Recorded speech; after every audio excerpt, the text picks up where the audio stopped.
You are Sharon K. Connell, Correct. author. Yes. How many books have you written? I just published my eighth. Your eighth book. And when did you start writing? I started in 2005, right after Hurricane Ivan hit Pensacola. Wow, so you've only been writing about 16 years. There, but yes. Okay. So did you not write as a child or uh, No, I never even thought about writing until that year. wow. And what prompted that then? My dear friend and author Alan O'Reilly. He's been a friend for a long time, and every time I tell him a story about what had been going on in my life, he would tell me, "Sharon, you need to be writing." So after that hurricane hit, and I told him what I experienced, he said it again, and I thought about it and prayed about it, and I thought, he's right. Wow. Now that's an amazing story in itself because most of the authors I talked to, they started writing very young. So if you started writing in 2005, did you consider yourself to be a writer right away, or did it take a little while for that to hit you? Yes, when I started writing, I considered myself a writer because I was writing for someone else. Okay. Did you know who you were writing for? Not really. I just knew that I wanted somebody to read it. I was writing a story to be read. Okay. So you say story, was it a fiction then? Yes, I write fiction. Okay. And what genre? I write Christian romance suspense, and I try to add mystery in there. It seems like every book I write has a little more mystery than the last. I Okay. also Because write you, short stories in a variety of genres. okay. And how do you publish? I self published. Okay. As through KDP on Amazon? Yes, I do that. Great. So you are kind of like me, an old school person in new school technology? That's the way I put it. Okay. And trying to So, catch up. all right. And so then you started writing that genre right away Yes. when you made up your mind to write. Okay. So how long did it take you to write your first book? Oh, wow. I think it probably took me a couple years to finish that first story, which wasn't the first one published. I started another story after that to try a short story to see if I could um, get into the publishing. I didn't know about self publishing at that point. So I wrote a short story to see if there was a market somewhere where I could introduce it, and I couldn't find one. Hmm. Um, so I was working full time at the time in a doctor's office, and one of my coworkers, or the physician assistant, she knew of an author who was published, and she got me connected with her, who led me to another author who does self publishing. And I learned about self publishing that way. And so I wound up making the short story into a full novel and published that first. You must have had quite a vision for what you were doing because you went about it in some ways the hard way, but here you are, what, 16 years later, and you just written your eighth book. Yes. So that's a book every 2 years. Yeah, it works out that way. Yes, I had to rewrite the first three books because even though they weren't written very well, my readers loved the stories. And after I took classes, I decided that they were worth rewriting the right way. So then, how did you know what the right way was to write?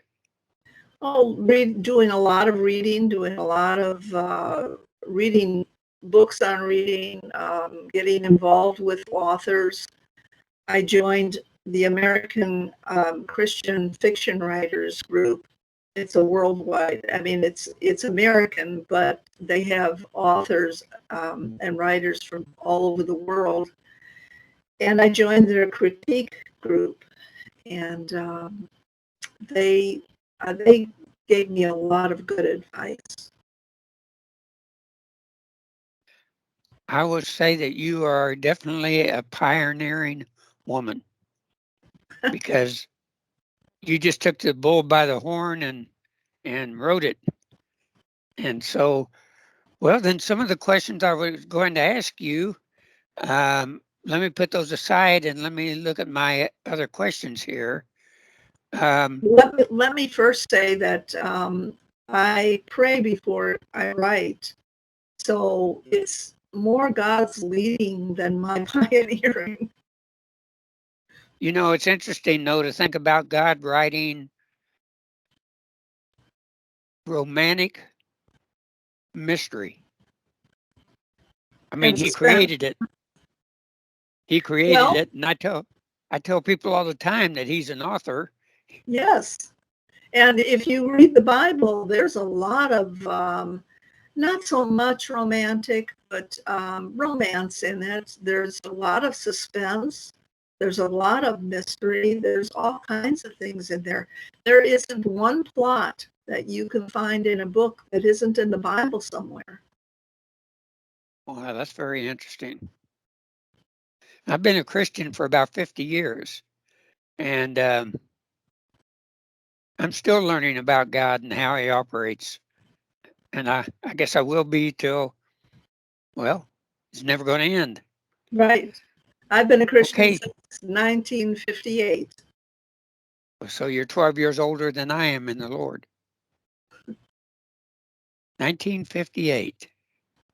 Wow, I was 16. Okay.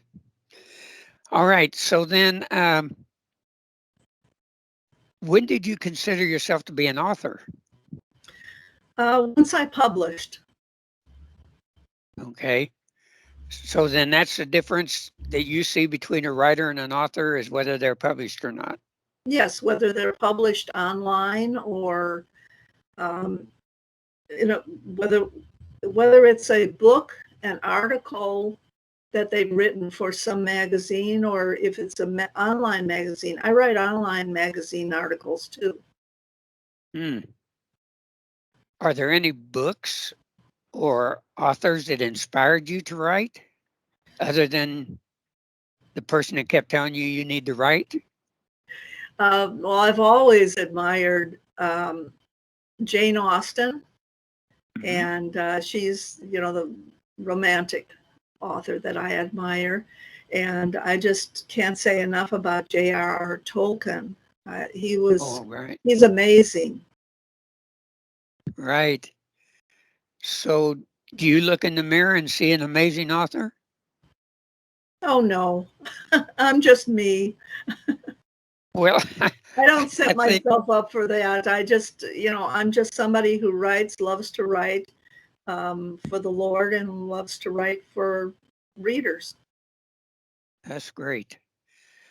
Okay, so then that brings me to the next step. Okay, you found out that you wanted to write eventually. You found your way to self-publishing, or what I call indie publishing. You found your way to Amazon, and then how did you find your readers? Well, I've been on Facebook for a long time, and I signed up for Twitter, and those are my main platforms to use for advertising, and I just started advertising my books, and I've got over almost 2,000 followers on Facebook, and I don't know how many on Twitter. They don't tell you the whole number anymore. No, They they just give a don't. little K.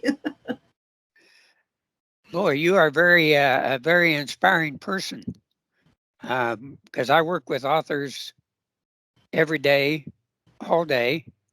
Well, not Saturday and Sunday, but uh, who just can't quite get that vision in their head. For some reason, they think that if I write the book, then God's going to put it out there for me and do everything. And to me, a calling to be a writer is a lot like being a missionary. Yes. Um, it takes a long time. And Yes, and you can't expect everything overnight. You have to. One thing I learned a long time ago, God won't do for you what you can do for yourself. And that means get out there and let people know that you have a book for them to read. great. Well, can I ask you what you did for your livelihood? Mostly clerical. All of it is clerical, but mostly in the clinical settings. I worked in Okay. a hospital and doctor's offices. And that shows up in my books a lot. Okay. And so you spend a lot of your time building relationships. Yes, very good Okay. ones. Yeah. And that is a strong key in finding writers. So anyway, uh, it's fascinating hearing your story because I don't hear stories like this very often. Well, I wasn't encouraged to read as a child. Um, I and I didn't really care to read even through high school. I was thrown into advanced reading courses because they felt that I could handle those courses, and I hated the books they gave me. Mm, So I wasn't really encouraged to read. I started reading after my son was born, my first son, just because I needed to relax. You know how it is raising kids. You need yes. relaxing time. So I started reading. Wow. You know you're breaking all the molds here. Oh, I'm good at that. I should know. I am a rebel.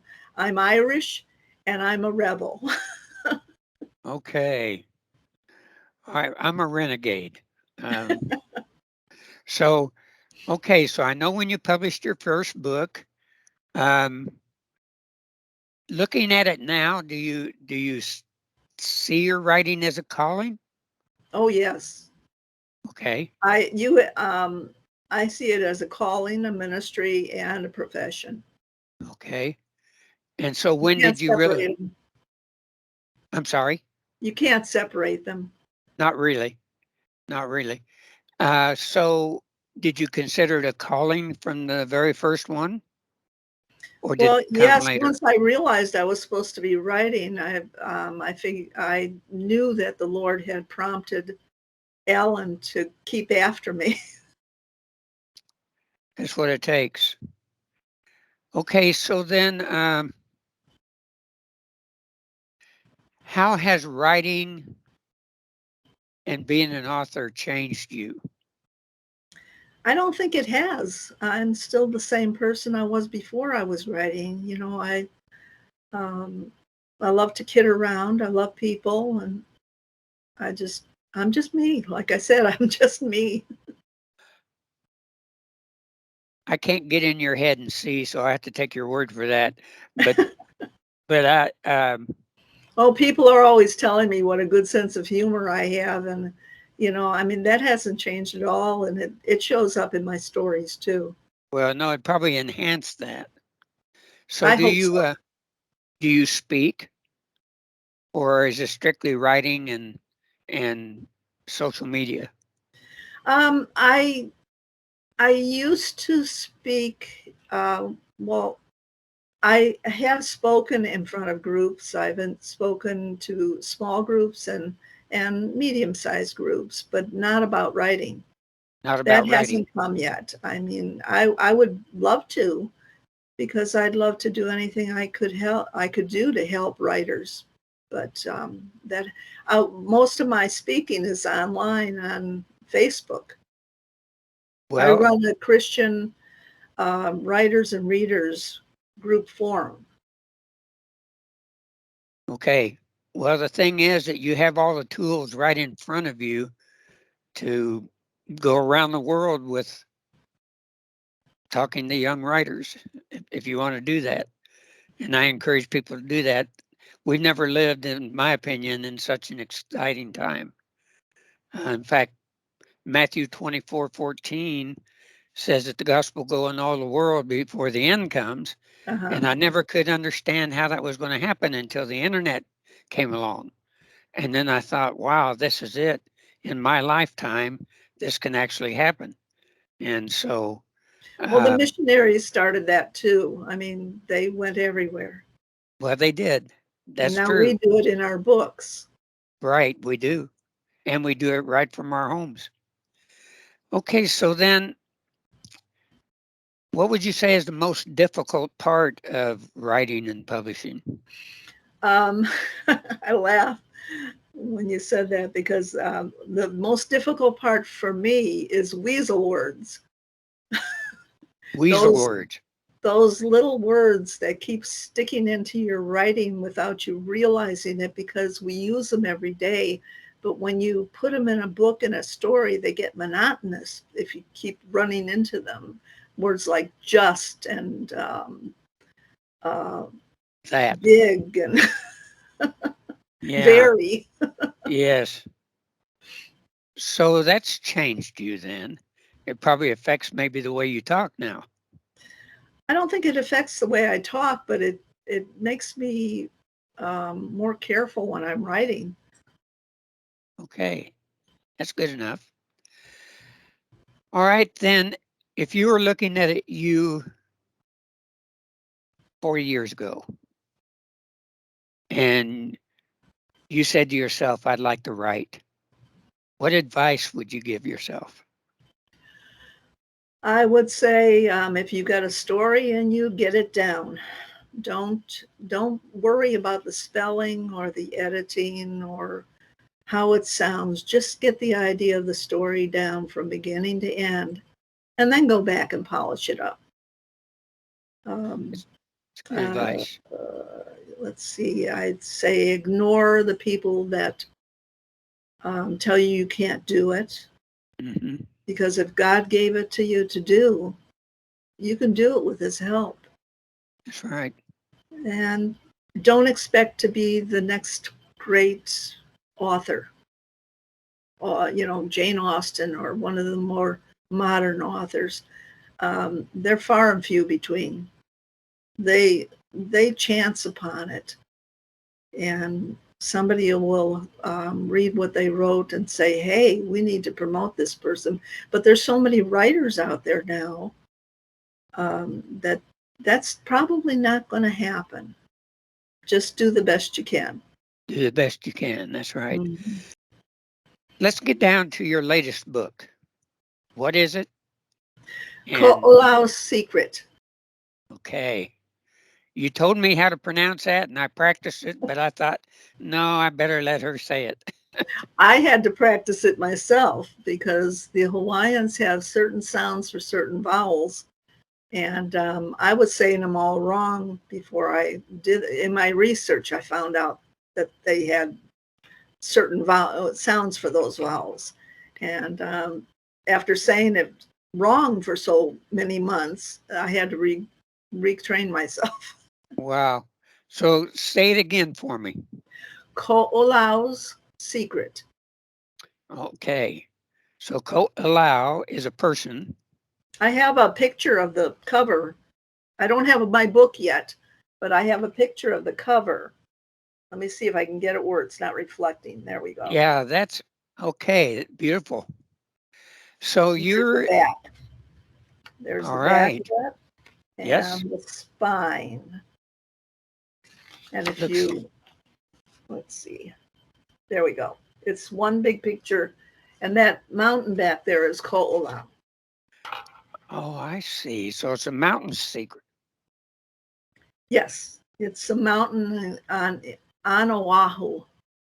I've been to Oahu many times. I remember Diamond Head, but Diamond Head is right at the beginning of where Ko'olau begins. And Ko'olau is on the windward side. And I believe, if I remember right, Ko'olau means windward. okay. So how is it a gal in Houston is writing a story in Hawaii? Well, I was hearing stories about Arnie's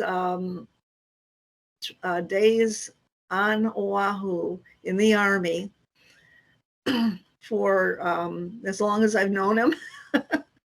And I kind of fell in love with the island without even being there. Wow. So you've never been there yet? I've never been there, never been to Hawaii, but in the back of my mind, I kept seeing the island and thinking about it, and started imagining a story that could happen there. And I love mountains, so and he used to race like motocross dirt bikes. Mm-hmm. And he'd talk about going up in that mountain and all the roots sticking up, and and I thought it was exciting, so I started this story about it. That's great. So do you want to go there? I'd love to. I would find it hard to travel today because of physical things, but Yeah, yeah. I thought, if I had the opportunity to do a book signing right there on the island, I'd go. Yeah, that would be your dream come true. Yes. Okay, so what would you want to tell your readers about your latest book? And when will it be available and how are they going to get it? Well, it's on Amazon. And once it's on Amazon, it does show up in all the bookstore online sites. And Right? even if you go to a bookstore, directly to a bookstore, one of the big ones like Barnes and Noble, you can go to the service desk and tell them you want that book, but Yes, they don't have it on their shelf right. because I'm independently published. And they will order it right there, where you can pay for it right there and pick it up right there. I can read you the back of the book to Please give an do. idea of the story. Please do. Okay. Kylie Flanagan receives a strange note from her Army Major father. The wording tells her something's not right. When he doesn't answer her calls, she sets off for Oahu to find out what's going on. His commanding officer has no explanation but has ordered an investigation. Honolulu detectives O'Shea and Swanson are checking on information the major has given them about criminal activity on the post. But information about what? They won't say. Can Kylie trust them? One of the detectives causes sparks to fly, and not the good kind. Not at first. The mysterious Ko'olau mountain range holds many secrets. Could the reason for the disappearance of Kylie's father be one of them? Hmm. I can read you an endorsement too. Please do. Uh, Sharon Connell has created a captivating romance filled with suspense. Her characters are imperfect and lovable. You will enjoy the developing love story as you attempt to unravel the mystery. That's from Annalise Stalaba, author of The Marriage Maneuver. Very nice. Well, Sharon, it has been very nice talking to you, getting to know you. I will be purchasing your book and reading it Thank you. and giving you a review. And I look forward to talking to you again. Well, thank you, Tom. It's been a pleasure.